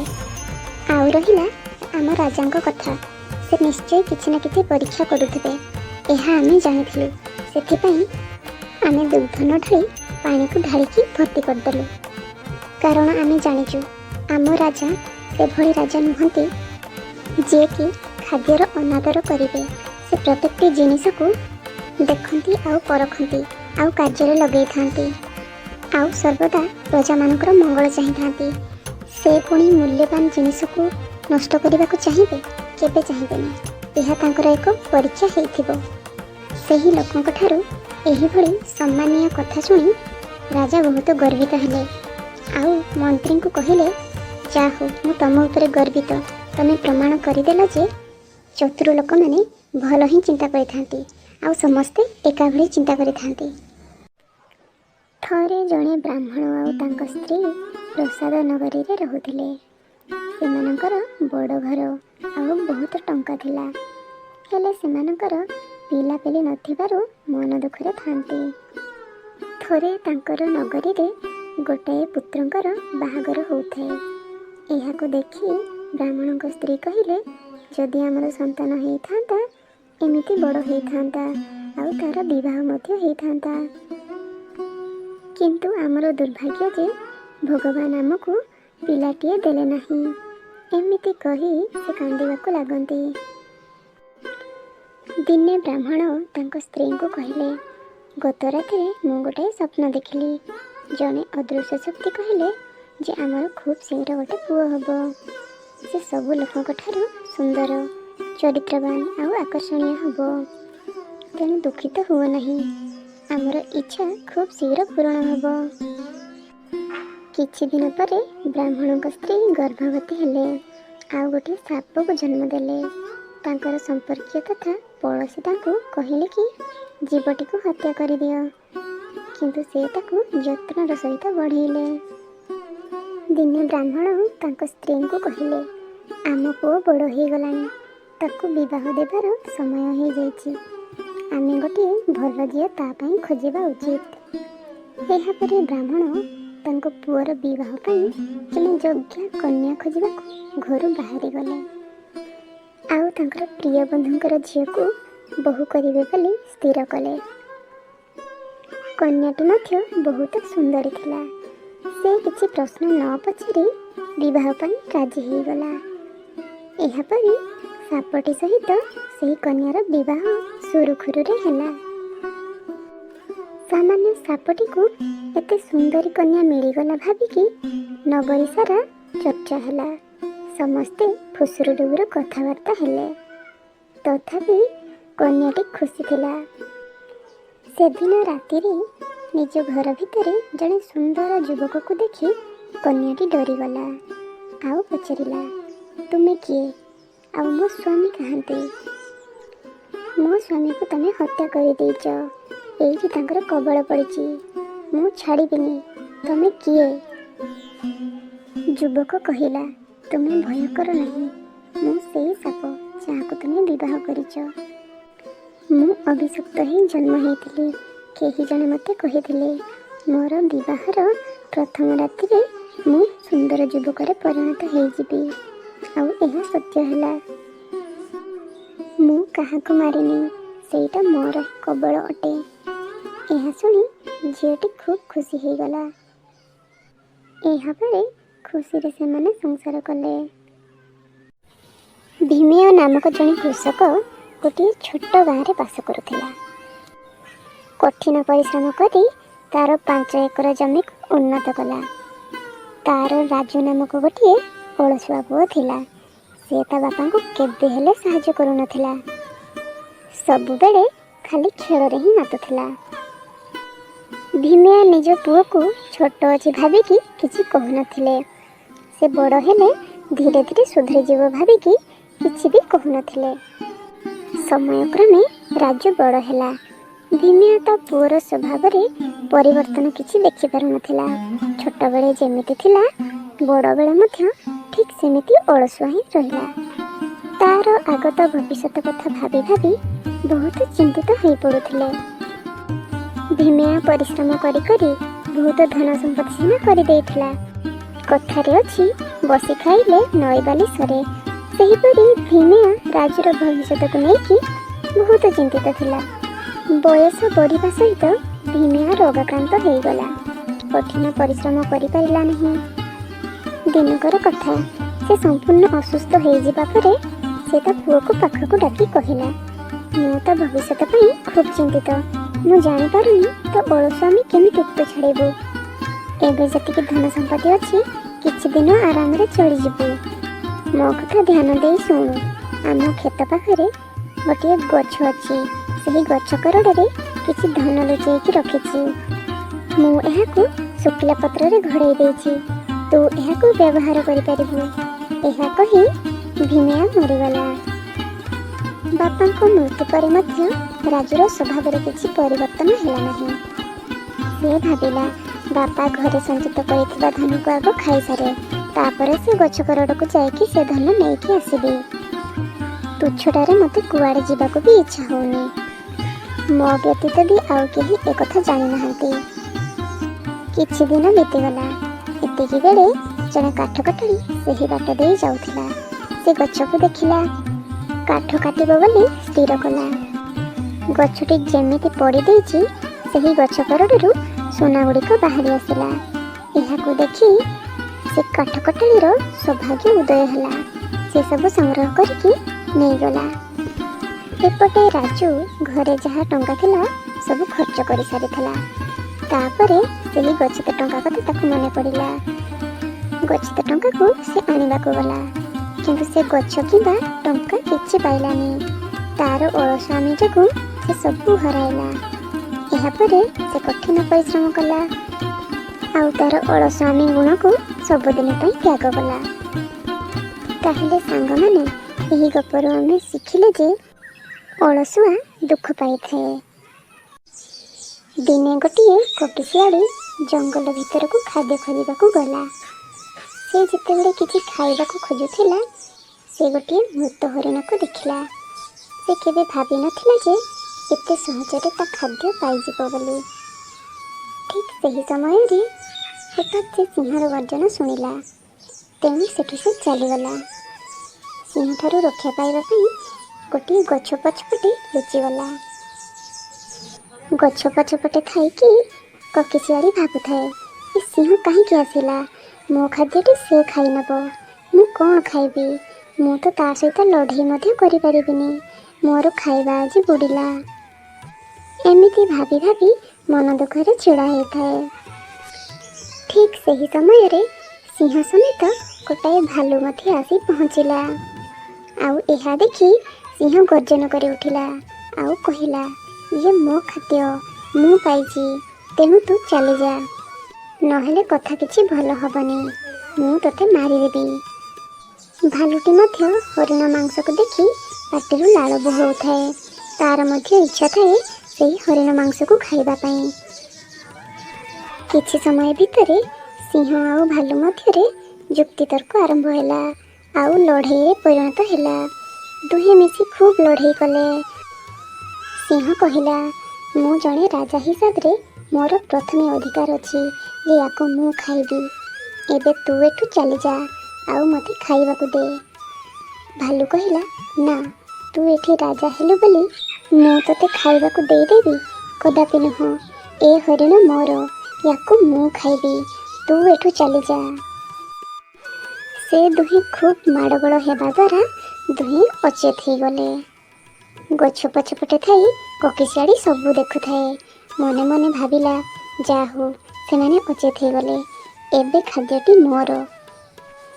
ବିଲୁଆଟି ଗଛ ମୂଳରୁ ବାହାରି ଆସି ହରିଣ ମାଂସକୁ ଧରି ଖୁସିରେ ଖୁସିରେ ତା ବସାକୁ ଚାଲିଗଲା ଆଉ ଖୁବ୍ ଆନନ୍ଦରେ ଖାଇଲା। ଗୋଟିଏ ଗଛ କରୋଡ଼ରେ ଚାଲାକ ମୂଷାଟିଏ ରହୁଥିଲା। ଦିନେ ସେ ତାର ଖାଦ୍ୟ ପାଇଁ ବାହାରକୁ ଆସିଲା ଆଉ ସେ ଦେଖିଲା ଗୋଟାଏ ବିରାଡ଼ିଟି ଲୁହ ଭିଜା ଆଖିରେ ବସିଛି ଆଉ କାନ୍ଦୁଛି। ବିରାଡ଼ିକୁ ଏପରି କାନ୍ଦିବାର ଦେଖି ମୂଷାକୁ ଦୟା ଲାଗେ। ବିରାଡ଼ି ଆଉ ମୂଷା ପରସ୍ପରର ଯେହେତୁ ଶତ୍ରୁ, ସେ ପଚାରିବାକୁ ସାହସ କରିପାରେ ନାହିଁ। ମୂଷାଟି ଏମିତି ଭାବି ଭାବି କିଛି ସମୟ ଗଡ଼ାଇ ଦେଲା। ବିଲେଇର ଅବସ୍ଥା ଜଟିଳ ହେବାକୁ ଲାଗୁଥାଏ। ଏହା ଦେଖି ମୂଷାଟି ସହିପାରିଲା ନାହିଁ। ତା ପାଖକୁ ଯାଇ ପଚାରିଲା। ବିରାଡ଼ିଟି ଉତ୍ତରରେ କହିଲା, ମୋ ପଞ୍ଝାରେ କଣ୍ଟାଟିଏ ଲାଗିଛି, ଦୟାକରି ମୋ କଣ୍ଟାଟିକୁ କାଢ଼ିଦେବ। ମୂଷାଟି କହିଲା, କାହିଁକି ନୁହଁ, ମୁଁ ନିଶ୍ଚୟ କାଢ଼ିଦେବି। ଏହାପରେ ବିରାଡ଼ିର ପଞ୍ଝାରେ ଲାଗିଥିବା କଣ୍ଟାଟିକୁ କାଢ଼ିଦିଏ। ମୂଷାର ସାହାଯ୍ୟ ପାଇଁ ବିରାଡ଼ି ତାକୁ ଧନ୍ୟବାଦ ଦେଲା। ସେହିଦିନଠାରୁ ସେମାନେ ବନ୍ଧୁ ହୋଇଗଲେ। ବିରାଡ଼ିଟି ପ୍ରତିଦିନ ମୂଷା ପାଖକୁ ଆସିଲା। ସେମାନେ ଜଙ୍ଗଲରେ ଗୀତ ଗାଇ ନାଚି ସନ୍ଧ୍ୟା ପର୍ଯ୍ୟନ୍ତ ସେଠାରେ ସମୟ କାଟିଲେ। କିନ୍ତୁ ବିରାଡ଼ି ମନରେ ମୂଷା ପ୍ରତି ମନ୍ଦ ବୁଦ୍ଧି ଚାଲିଥାଏ। ସେ ସୁଯୋଗ ଖୋଜୁଥାଏ କିପରି ମୂଷାକୁ ଖାଇବ। ଦିନେ ବିରାଡ଼ି କିଛି ଖାଦ୍ୟ ପାଇଲା ନାହିଁ। ତାକୁ ଭାରି ଭୋକ କରୁଥାଏ। ସେ ମୂଷା ପାଖକୁ ଗଲା ଆଉ ହାଲିଆ ହୋଇପଡ଼ିଲା ଆଉ କାନ୍ଦିବାକୁ ଲାଗିଲା। ମୂଷା ତାକୁ ଦେଖି କହିଲା, ସାଙ୍ଗ, ତୁ କିଛି ଚିନ୍ତା କରନି, ମୁଁ ତୋ ପାଇଁ କିଛି ଫଳ ନେଇ ଆସୁଛି, ତୁ ଖାଇବୁ। କିନ୍ତୁ ଏତିକି ବେଳେ ଭୋକିଲା ବିରାଡ଼ିଟି ମୂଷାକୁ ଆକ୍ରମଣ କରିଦେଲା। ତାକୁ ମାରିଦେବାକୁ ଆଉ ଖାଇବାକୁ ଚିନ୍ତା କଲା। ଏତିକି ବେଳେ ଚାଲାକ ମୂଷାଟି ଆଗତ ବିପଦ ସମ୍ପର୍କରେ ଜାଣିପାରିଲା। ସେ ଶୀଘ୍ର ଡିଆଁ ମାରି ତା ଗଛ କରୋଡ଼କୁ ଚାଲିଗଲା। ତାପରେ ମୂଷା ଜାଣିପାରିଲା କି ଜଣେ ଶତ୍ରୁ ସହିତ ବନ୍ଧୁତା ସବୁବେଳେ ବିପଦପୂର୍ଣ୍ଣ। ତେବେ ସାଙ୍ଗମାନେ, ଆମେ ଏଇ ଗପରୁ ଶିକ୍ଷା ଲାଭ କଲେ ଯେ ଆମେ ଶତ୍ରୁମାନଙ୍କୁ ଆଖି ବୁଜିକି କେବେ ବିଶ୍ୱାସ କରିବା କଥା ନୁହଁ। ଶତ୍ରୁ ସର୍ବଦା ପଛଆଡ଼ୁ ହିଁ ଆକ୍ରମଣ କରିଥାନ୍ତି। ଦିନେ ଗୋଟିଏ ସିଂହ ଖୁବ୍ ହାଲିଆ ହୋଇ ତା ଗୁମ୍ଫାରେ ବିଶ୍ରାମ ନେଉଥିଲା। ସେହି ଗୁମ୍ଫା ପାଖରେ ମୂଷାଟିଏ ଗାତ କରି ରହୁଥିଲା। ସେ ଦେଖିଲା ସିଂହଟି ତଳେ ଶୋଇଛି। ସେ ତା ଦେହରେ ଚଢ଼ିଗଲା, ତା ନାକ ପାଖରେ ପହଞ୍ଚି ତା ନିଶକୁ ଟାଣିଦେଲା। ଏହି ଗୋଳମାଳରେ ସିଂହ ଉଠି ପଡ଼ିଲା ଆଉ ରାଗରେ ତା ପଞ୍ଝାରେ ମୂଷାକୁ ଧରିଲା। ସିଂହ ରାଗରେ ଗର୍ଜନ କରି ମୂଷାକୁ କହିଲା, ତୋର ତ ଏତେ ସାହସ, ମୋ ଦେହରେ ଉଠି ଯାଉଛୁ, ମୋର ନିଶକୁ ଟାଣି ଦେଉଛୁ। ମୁଁ ତୋତେ ଆଜି ଛାଡ଼ିବିନି, ମୁଁ ତୋତେ ମାରିଦେବି। ମୁଁ ଦେଖୁଛି ମୋତେ ସବୁଦିନ ହଇରାଣ କରୁଛୁ, ମୁଁ ତୋତେ ଆଜି ଛାଡ଼ିବିନି। ଏହା ଶୁଣି ମୂଷା ଡରିଗଲା ଆଉ କ୍ଷମା ମାଗିଲା। କହିଲା, ମୁଁ ଭବିଷ୍ୟତରେ ଆଉ କେବେ ଏମିତି କରିବି ନାହିଁ। ମୁଁ ତମକୁ ଆଉ କେବେ ହଇରାଣ କରିବି ନାହିଁ। ଦୟାକରି ମୋତେ କ୍ଷମା କରିଦିଅ। ମୁଁ ତୁମର ଏହି କ୍ଷମା କେବେ ଭୁଲିବିନି। ସମୟ ଆସିଲେ ମୁଁ ତୁମକୁ ସାହାଯ୍ୟ କରିବି। ସିଂହ ଏକଥା ଶୁଣି ହସିଲା। ଆରେ ତୁ ତ ଛୋଟଟା, ତୁ କ'ଣ ମୋତେ ସାହାଯ୍ୟ କରିବୁ? ମୋଠୁ ବଞ୍ଚିବା ପାଇଁ ତୁ ଏମିତି ମିଛ କହୁଛୁ। ହଉ ଛାଡ଼ ସେ କଥା, ମୁଁ ବି ବା ମାରିକି ତତେ କ'ଣ କରିବି? ଏଇ ଛୋଟିଆଟାକୁ ଖାଇକି କ'ଣ କରିବି? ଯା, ମୁଁ ତତେ ଆଜି ମୁକ୍ତ କଲି, କିନ୍ତୁ ଖବରଦାର ଆଉ କେବେ ଯେମିତି ମୋତେ ହଇରାଣ ନ କରୁ। ଦିନକର ଘଟଣା। ଜଙ୍ଗଲରେ ଶିକାରୀମାନଙ୍କ ଦ୍ୱାରା ବିଛା ଯାଇଥିବା ଜାଲରେ ସିଂହଟି ଛନ୍ଦି ହୋଇଗଲା। ଏଥିରୁ ମୁକ୍ତ ହେବାରେ ଅସମର୍ଥ ହେଲା। ରାଗରେ ଗର୍ଜନ କରିବାକୁ ଲାଗିଲା। ଛୋଟିଆ ମୂଷାଟି ଏହି ଗର୍ଜନ ଶୁଣିପାରିଲା। ସେ ସେଠାକୁ ଆସିଲା ଆଉ ସେଠାରେ ଆସି ଦେଖିଲା ତ ସିଂହଟି ଶିକାରୀଙ୍କ ଜାଲରେ ଛନ୍ଦି ହୋଇଯାଇଛି। ଏହାପରେ ସିଂହକୁ କହିଲା, ସିଂହ ଭାଇ, ତମେ ବ୍ୟସ୍ତ ହୁଅ ନାହିଁ। ମୁଁ କହିଥିଲି ନା, ତମେ ବିପଦରେ ପଡ଼ିଲେ ମୁଁ ଦିନେ ନା ଦିନେ ତମ କାମରେ ଆସିବି। ଆଜି ମୁଁ ତମକୁ ସାହାଯ୍ୟ କରିବି। ଏମିତି କହି ଛୋଟିଆ ମୂଷାଟି ସିଂହ ଉପରେ ଉଠିଗଲା ଆଉ ତାର ମୁନିଆ ଦାନ୍ତରେ ଜାଲଟିକୁ କାଟିବାକୁ ଲାଗିଲା। ସିଂହ ଏହା ଶୁଣି ଖୁବ୍ ଖୁସି ହେଲା। ଏହାପରେ ଛୋଟିଆ ମୂଷାଟି ସବୁ ଜାଲକୁ କାଟିଦେଲା। ସିଂହ ସେଠାରୁ ବାହାରି ଆସିଲା। ସିଂହଟି ମୂଷାର ଏପରି ସାହାଯ୍ୟ ଦେଖି ବହୁତ ଆନନ୍ଦିତ ହେଲା ଆଉ ତାକୁ ଧନ୍ୟବାଦ ଜଣାଇଲା ଆଉ କହିଲା, ତୁ ଆକାରରେ ଛୋଟ ହେଇପାରୁ, କିନ୍ତୁ ତୋର ସାହାଯ୍ୟ ବଡ଼। ତୁ ମହାନ। ଆଜିଠାରୁ ଆମେ ଦୁହେଁ ପ୍ରିୟ ବନ୍ଧୁ। ତେବେ ସାଙ୍ଗମାନେ, ଏହି ଗପରୁ ଆମେ ଶିଖିବାକୁ ପାଇଲେ ଯେ ଆମର ଆକାର ଯାହା ବି ହେଇଥାଉ ନା କାହିଁକି, ଆମର କର୍ମ କଥା କହିବା ଉଚିତ। କର୍ମ ହିଁ ସବୁଠାରୁ ବଡ଼ ହୋଇଥାଏ। ଏକ ସମୃଦ୍ଧଶାଳୀ ରାଜ୍ୟରେ ବିଜୟ ବର୍ମା ନାମକ ଜଣେ ରାଜା ଥିଲେ। ତାଙ୍କର ରାଜ୍ୟକୁ ଶତ୍ରୁମାନଙ୍କ କବଳରୁ ରକ୍ଷା କରିବା ପାଇଁ ଗୋଟିଏ ବଡ଼ ଦୁର୍ଗ ତିଆରି କରିଥିଲେ। ଦୁର୍ଗ ମଧ୍ୟରେ ଶତ୍ରୁ ପ୍ରବେଶ ନ କରିବା ପାଇଁ ଶକ୍ତିଶାଳୀ ସୈନ୍ୟମାନଙ୍କୁ ନିଯୁକ୍ତି ଦେଇଥିଲେ। ଗୋଟିଏ ଦିନ ସେହି ରାଜ୍ୟର ମନ୍ତ୍ରୀ ମହେଶ କହିଲେ କି, ହେ ମହାରାଜ, ଆମ ରାଜ୍ୟଟି କେତେ ଦୂର ସୁରକ୍ଷିତ ଅଛି ଆମେ ପରୀକ୍ଷା କରିବା ଉଚିତ। ମୁଁ ଏକ ଯୋଜନା କରିଛି, ଯଦି ଆପଣ ଚାହିଁବେ ମୁଁ ଆପଣଙ୍କ ସମ୍ମୁଖରେ ସ୍ଥାପନ କରିପାରିବି। ରାଜା କହିଲେ, କାହିଁକି ନୁହଁ, ନିଶ୍ଚୟ ସ୍ଥାପନ କରିପାରିବ।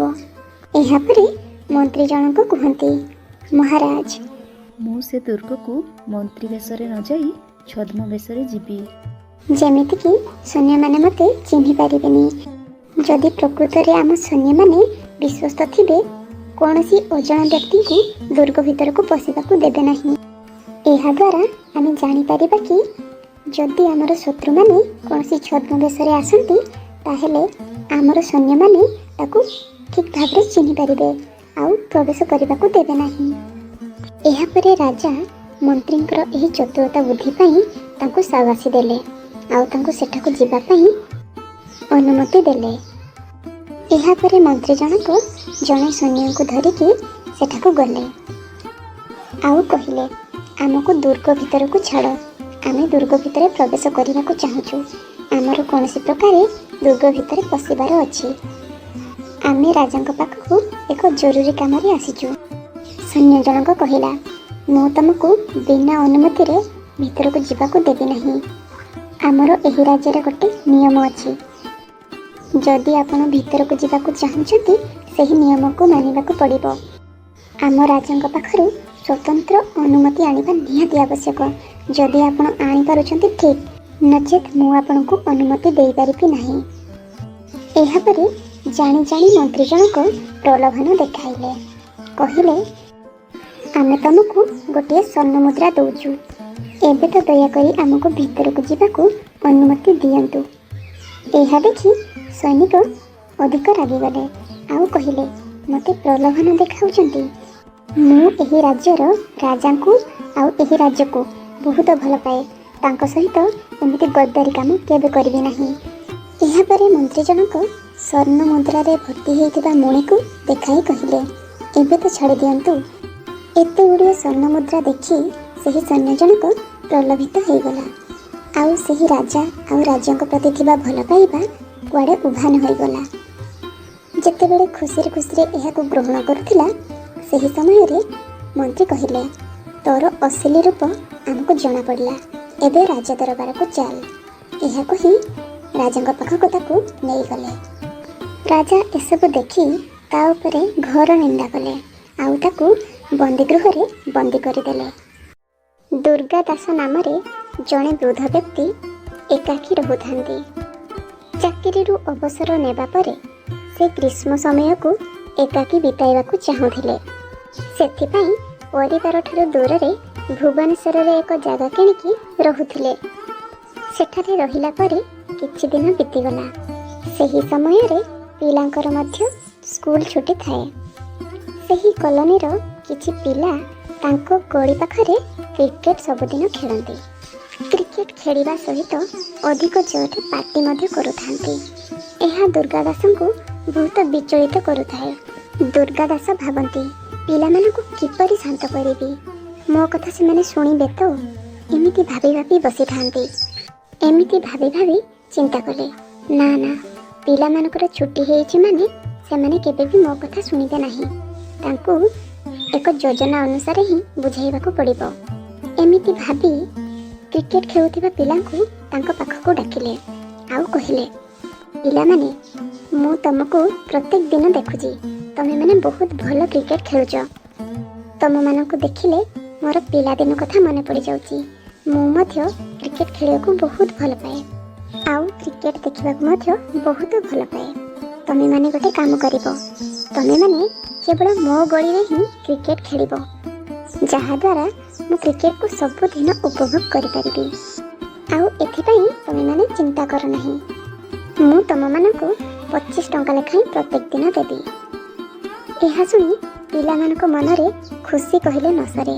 ଯାହା ହେଉ, ଆମକୁ କ୍ରିକେଟ ଖେଳିବା ପାଇଁ ତ 25 ଟଙ୍କା ଲେଖାଏଁ ମିଳୁଛି। କୌଣସି ପିଲା ଏହାକୁ ହାତଛଡ଼ା ନ କରି ହଁ ରାଜି ଦେଇ ଆସନ୍ତି। ତା ପରଦିନଠୁ ପିଲାମାନେ କିଛି ଦିନ ଲଗାତାର ଖେଳିବାକୁ ଲାଗିଲେ ଆଉ ବୃଦ୍ଧ ବ୍ୟକ୍ତିଙ୍କ ଠାରୁ 25 ଟଙ୍କା ଲେଖାଏଁ ପ୍ରତ୍ୟେକ ଆଣୁଥିଲେ। ଏହାପରେ ବୃଦ୍ଧ ବ୍ୟକ୍ତି ଜଣକ ପିଲାମାନଙ୍କୁ ଟିକେ କମାଇକି ପଇସା ଦେଲେ। ସେଦିନ ପିଲାମାନଙ୍କୁ 10 ଟଙ୍କା ଲେଖାଏଁ ଦେଲେ। ଏମିତି କିଛି ଦିନ ବିତିଗଲା।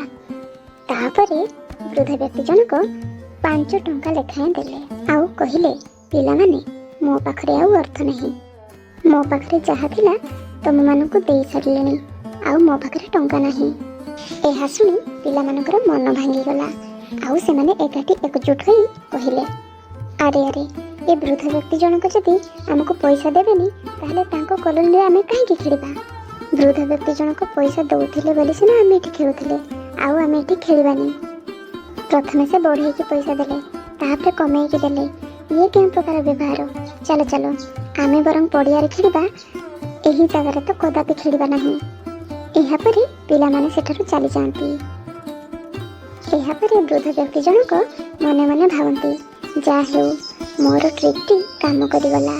ଯଦି ମୁଁ ପିଲାମାନଙ୍କୁ ଏଠାରେ ଖେଳ ନାହିଁ କହିକି ମନା କରିବାକୁ ଯାଇଥାନ୍ତି, ସେମାନେ କଦାପି ଏଠାରୁ ଯାଇନଥାନ୍ତେ। ଗୋଟିଏ ଛୋଟ କୁକୁଡ଼ା ଛୁଆର ଅନେକ ପ୍ରଶ୍ନ ଉଙ୍କି ମାରୁଥାଏ। ତାର ସନ୍ଦେହ ଦୂର କରିବା ପାଇଁ ତା ମାଆକୁ ସବୁବେଳେ ପ୍ରଶ୍ନ ପଚାରେ। ମୁଁ ମୋ ପାକସ୍ଥଳୀରୁ କିଛି ଶବ୍ଦ ଶୁଣିପାରୁଛି। ଏସବୁ କ'ଣ ମା? ତା ମା ତାକୁ ଉତ୍ତର ଦିଏ, ତାକୁ ଭୋକ କୁହନ୍ତି। ଯେତେବେଳେ ତୋତେ ଭୋକ ହବ, ତୋର ପାକସ୍ଥଳୀ ଏମିତି ଶବ୍ଦ କରିବ। ମା, ତମେ ସବୁଦିନ ମୋତେ ଏକୁଟିଆ ଛାଡ଼ିଦେଇ କୁଆଡ଼େ ଯାଅ? ମୋତେ ଭାରି ଡର ଲାଗେ। ମା ରେ, ମୁଁ ତୋ ପାଇଁ ଖାଇବି ବୋଲି ଦାନା ସଂଗ୍ରହ କରିବାକୁ ଯାଇଥାଏ। ଠିକ୍ ସେତିକି ବେଳେ ଛୋଟ ଛୋଟ ଚିଆଁ ଛୁଆ ବୋଲ ଆସିକି ପହଞ୍ଚନ୍ତି। ମା, ଏମାନେ କିଏ? ଆମ ପରି ଦେଖାଯାଉଛନ୍ତି। ମା ରେ, ଏମାନେ ତୋର ସାଙ୍ଗ। ମୁଁ ତାଙ୍କୁ କହିଦେଇଛି ତୁ ତାଙ୍କ ସହିତ ଖେଳିବୁ। ମୁଁ ଯେପର୍ଯ୍ୟନ୍ତ ଖାଦ୍ୟ ଧରିକି ନ ଆସିଛି ତାଙ୍କ ସହିତ ହିଁ ଖେଳିବୁ। କୁଆଡ଼େ ବୁଲିବାକୁ ଯିବୁନି। ଯଦି କୋଉ ପଶୁପକ୍ଷୀ ତୋତେ ଡାକନ୍ତି ତୁ ତାଙ୍କ କଥାରେ ରାଜି ହବୁନି। ତୁ ତାଙ୍କ ସହିତ ଯିବୁନି। ଏମିତି କହି କୁକୁଡ଼ା ଛୁଆର ମା ସେଠାରୁ ଚାଲିଯାଏ। ତାପରେ ସବୁ କୁକୁଡ଼ା ଛୁଆ ଖେଳନ୍ତି। ଠିକ୍ ଏତିକି ସମୟରେ ଗୋଟିଏ ଛୋଟା ବିରାଡ଼ି ଆସି ସେଠି ପହଞ୍ଚିଲା। ଏହା ଦେଖି ଅନ୍ୟ କୁକୁଡ଼ା ଛୁଆମାନେ ଦୌଡ଼ିକି ପଳାଇଗଲେ। ଅଧିକ ପ୍ରଶ୍ନ ପଚାରୁଥିବା କୁକୁଡ଼ା ଛୁଆଟି ଦୌଡ଼ି ପାରିଲା ନାହିଁ। ସେ ସେଇଠାରେ ହିଁ ରହିଗଲା। କୁକୁଡ଼ା ଛୁଆଟି ତାକୁ ଦେଖି ଡରିଗଲା ଆଉ ପଚାରିଲା, ତୁମେ କିଏ? ବିରାଡ଼ିଟି କହିଲା, ମୁଁ ତୋର କକା ହେବି। ତୁ ଏକୁଟିଆ ଅଛୁ ତ? ତୋ ମା ମୋତେ ପଠେଇଛି ତା ପାଖକୁ ତୋତେ ନେଇଯିବା ପାଇଁ। ତୁ ଚାଲ, ମୋ ସହିତ ଚାଲ। କୁକୁଡ଼ା ଛୁଆଟି ପଚାରେ, ମୋ ମା କୋଉଠି ଅଛି? ବିରାଡ଼ି କହିଲା, ତୋ ମା କୋଉଠି ଅଛି ମୁଁ ଜାଣିଛି। ଚାଲ, ମୁଁ ତୋତେ ତୋ ମା ପାଖକୁ ନେଇଯିବି। ଏହାପରେ କୁକୁଡ଼ା ଛୁଆଟି ତା ମା କଥା ମନେ ପକାଇଲା ଯେ ଯିଏ ଡାକିଲେ ତୁ କୁଆଡ଼େ ଯିବୁନି। ଏହାପରେ କୁକୁଡ଼ା ଛୁଆଟି ତାଙ୍କ ବସା ଆଡ଼େ ଦୌଡ଼ିଲା ଆଉ ତା ମାଆକୁ ଅପେକ୍ଷା କରିକି ରହିଲା। ଯେତେବେଳେ ଛୋଟା ବିରାଡ଼ିଟି ଚିଆଁ ଛୁଆକୁ ଧରିବ ବୋଲି ଗୋଡ଼ାଇଲା, ତା ଗୋଡ଼ ଖସିଗଲା ଆଉ ତଳେ ପଡ଼ିଗଲା। ଯେତେବେଳେ କୁକୁଡ଼ା ଛୁଆର ମା ଘରକୁ ଫେରିଲା, କୁକୁଡ଼ା ଛୁଆଟି ସବୁ କଥା ବର୍ଣ୍ଣନା କଲା। କୁକୁଡ଼ା ଛୁଆଟି ତା ମାଆର ଉପଦେଶ ମାନିଥିବାରୁ କୁକୁଡ଼ାର ମା ତାକୁ ବହୁତ ଧନ୍ୟବାଦ ଦେଲା ଆଉ ବହୁତ ଗେଲ କଲା। ତେବେ ସାଙ୍ଗମାନେ, ଆମେ ସବୁବେଳେ ଗୁରୁଜନଙ୍କ କଥା ଶୁଣିବା ଆବଶ୍ୟକ। କାରଣ ଗୁରୁଜନ ଆମକୁ ଉଚିତ ମାର୍ଗ ଦେଖାଇଥାନ୍ତି। ଦକ୍ଷିଣ ରାଜ୍ୟରେ ଜଣେ ସନ୍ନ୍ୟାସୀ ରହୁଥିଲେ। ସେ ଭିକ୍ଷା ମାଗି ମାଗି ଚଳୁଥିଲେ। ଭିକ୍ଷା ଧାଡ଼ି ପୂର୍ଣ୍ଣ ନ ହେବା ପର୍ଯ୍ୟନ୍ତ ସେ ଭିକ୍ଷା ମାଗୁଥିଲେ। ଖାଇବା ଯୋଗ୍ୟ ସୁସ୍ୱାଦୁଯୁକ୍ତ ଗୁଡ଼, ଡାଳିମ୍ବ ଫଳର ଥାଳଟି ପୂର୍ଣ୍ଣ ନ ହେବା ପର୍ଯ୍ୟନ୍ତ ସେ ଫେରୁନଥିଲେ। ଘରକୁ ଫେରି ସାରିଲା ପରେ ସୁସ୍ୱାଦୁଯୁକ୍ତ ଖାଦ୍ୟକୁ ଖାଇ ବଳକା ଖାଦ୍ୟକୁ ଶିକାରେ ଟାଙ୍ଗିକି ରଖିଦେଉଥିଲେ। ତାଙ୍କ କୋଠରୀରେ ଗୋଟିଏ ମୂଷା ମଧ୍ୟ ବାସ କରୁଥିଲା। ସେହି ଭିକ୍ଷା ଥାଳିକୁ ଖାଇବାକୁ ଉପରକୁ ଉଠୁଥାଏ। ଏଥିପାଇଁ ସନ୍ନ୍ୟାସୀ ଜଣକ ଭିକ୍ଷା ଥାଳିକୁ ଉପର ତଳ କରିକି ରଖୁଥାନ୍ତି। ଦିନେ ଜଣେ ତାଙ୍କର ମିତ୍ର ତାଙ୍କ କୋଠରୀକୁ ପରିଭ୍ରମଣ ପାଇଁ ଆସିଲେ। ଏହାପରେ ସେହି ସନ୍ନ୍ୟାସୀ ଜଣକ ସାଧୁ ମିତ୍ରଙ୍କୁ ଖାଇବାକୁ ଦେଲେ ଆଉ ଖାଇସାରିଲା ପରେ ସେମାନେ ବିଛଣାରେ ଶୋଇବାକୁ ବାହାରିଲେ। ବିଛଣାରେ ଶୋଇବାକୁ ଗଲାବେଳେ ମିତ୍ର ଜଣକ ଗୋଟିଏ ପବିତ୍ର ଗପ କହିଲେ। କିନ୍ତୁ ସନ୍ନ୍ୟାସୀ ଜଣକ ସେହି ଗପକୁ ଧ୍ୟାନ ନ ଦେଇ ସେହି ଭିକ୍ଷା ଥାଳିକୁ ଅନେଇଥାନ୍ତି। ସେହି ସାଧୁ ବ୍ୟକ୍ତି ଜଣକ ଦେଖିଲେ କି ଆତିଥ୍ୟ ଯୋଗାଉଥିବା ବ୍ୟକ୍ତିଙ୍କର ଏପରି ଅନିଚ୍ଛୁକ ଦେଖି ସେ ରାଗିଗଲେ। ଭାବିଲେ କି ଏକ କ୍ଷୁଦ୍ର କୋଠରୀରେ ରହୁଥିବା ବ୍ୟକ୍ତି ନିଜକୁ ଗର୍ବିତ ମନେ କରୁଛନ୍ତି ଆଉ ଅନ୍ୟମନସ୍କ ରହୁଛନ୍ତି। ଏମିତି ଭାବି ସେହି ସନ୍ନ୍ୟାସୀ ଜଣଙ୍କୁ ସେ ଦୋଷ ଦେଲେ। ଏହାପରେ ସନ୍ନ୍ୟାସୀ ଜଣକ କାହିଁକି ସେହି ଶିକାକୁ ଅନଉଥିଲେ ସବୁ କଥା କହିଲେ। ବନ୍ଧୁ, ମୋ ଖାଦ୍ୟ ଖାଇବାକୁ ଗୋଟିଏ ମୂଷା ଆସିଥାଏ। ଯଦି ମୁଁ ମୂଷା ଖାଇଥିବା ଖାଦ୍ୟ ଖାଇବି ତାହେଲେ ମୁଁ ରୋଗାକ୍ରାନ୍ତ ହେଇଯିବି।